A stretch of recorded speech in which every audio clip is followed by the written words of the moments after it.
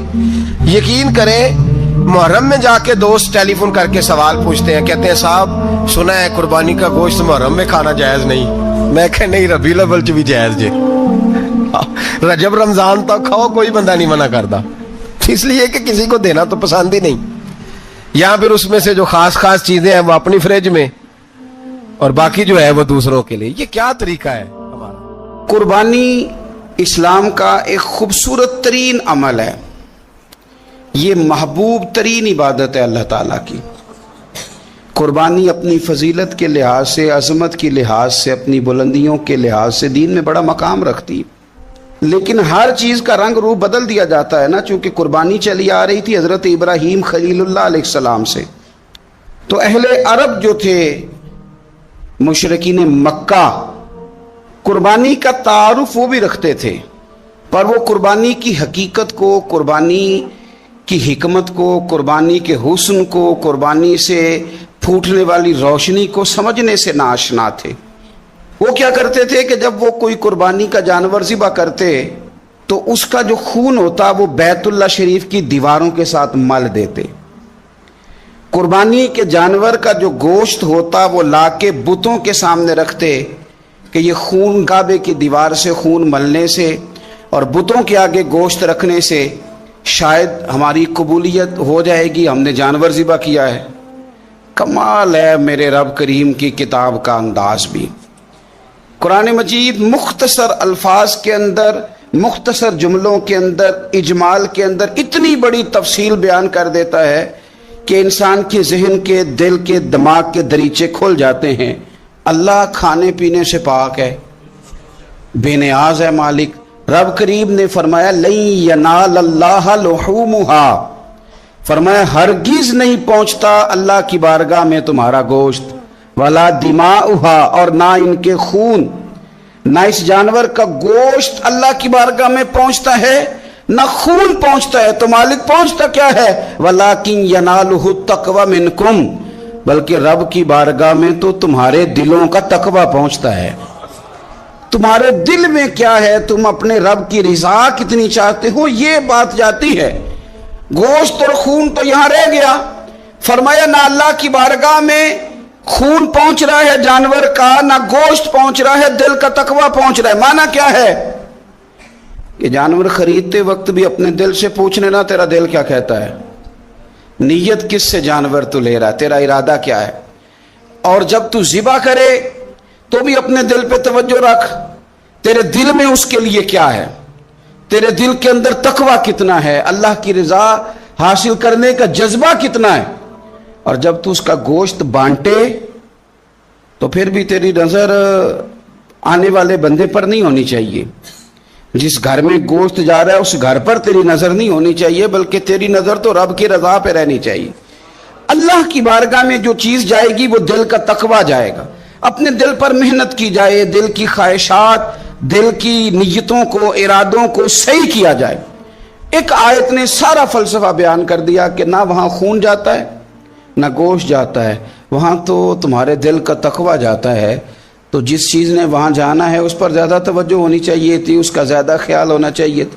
یہ فلسفہ ہے قربانی کا کہ آپ کی نیت کیا ہے، کسی کام کے لیے آپ کا ارادہ کیا ہے۔ ہمارے ہاں قربانی کے ساتھ جس طرح جانور منسلک ہے نا، کہ قربانی میں جانور ہونا بڑا ضروری ہے اور قربانی کے لیے پیسے ہونا بڑا ضروری ہے، اسی طرح قربانی کے اس سارے سیزن کے اندر کسائی کا بھی بڑا رول ہے، اس کا بھی ایک بڑا کردار ہے، وہ بھی بڑی اہمیت کی حامل پرسنالٹی ہے ان دنوں میں، اور پہلے سے بڑے سارے معاملات ہیں، اور اس دن کسائیوں کے جو معاملات ہیں ان کی جو بھاگ دوڑ ہے وہ بھی ایک پوری داستان ہے، چونکہ بہت ساری جگہوں پہ انہوں نے جانا ہوتا ہے، اور جہاں وہ بیٹھے ہوتے ہیں ان کو بھی کافی جلدی ہوتی ہے کہ جلدی سے جانور ذبح ہو جائے، جلدی سے گوشت بن جائے، اور جس جگہ انہوں نے بعد میں جانا ہوتا ہے ان کے بھی 15 فون آ چکے ہوتے ہیں۔